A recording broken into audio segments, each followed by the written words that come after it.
நம்முடைய பிதாவாகிய தேவனானவருக்கு நமது ஆண்டவராகிய இயேசு கிறிஸ்துவின் நாமத்தினால் மகிமை உண்டாயிருப்பதாக. இந்நாளிலே சிறிது நேரம் சத்திய வசனங்களிலிருந்து சில விளக்கங்களை கவனிக்கலாம். சபைக்குரிய சத்தியத்தை குறித்து சில வசனங்கள்.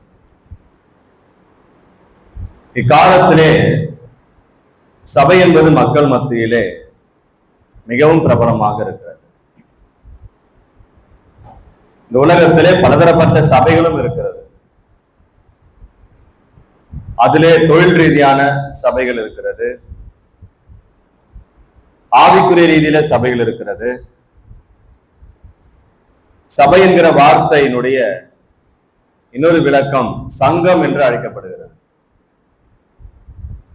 வேதாகமத்திலே நாம் எடுத்துக்கொண்டால் சபை என்கிற இந்த வார்த்தையினுடைய மூல அர்த்தம், அதாவது எபிரேய மொழியிலிருந்து மொழியாக்கம் செய்த இந்த சபை என்கிற வார்த்தையுடைய அர்த்தம் எக்லீசியா என்ற எபிரேய வார்த்தை. அந்த எபிரேய வார்த்தையினுடைய விளக்கம் என்ன சொன்னால் அழைக்கப்பட்ட மக்கள் கூட்டம் என்று விளக்கம். அதான் சபை என்கிற விளக்கம். ஆனால் நாம் இங்க சபை என்று அழைப்பது ஒரு பொது பெயர், அது சபை என்று அழைக்கிறது.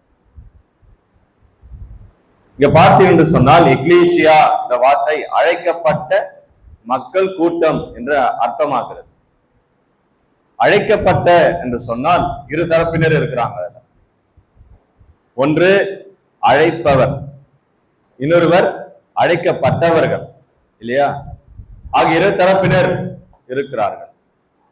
இங்கே சபையை குறித்து நம்முடைய வேதாகமத்தில் நீங்கள் கவனிப்பீர்கள் என்று சொன்னால் சபை ஏதோ திடீரென்று உருவாக்கப்பட்டது கிடையாது.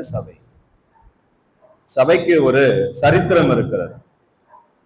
அந்த சரித்திரம் தெரிந்தவர்கள் தான் உண்மையான சபையை அடையாளம் கண்டுபிடிக்க முடியும். ஏனென்றால் உலகத்திலே அநேக விதமான சபைகள் இருக்கிறது. இதன் நடுவிலே தேவனால் உருவாக்கப்பட்ட சபை எது?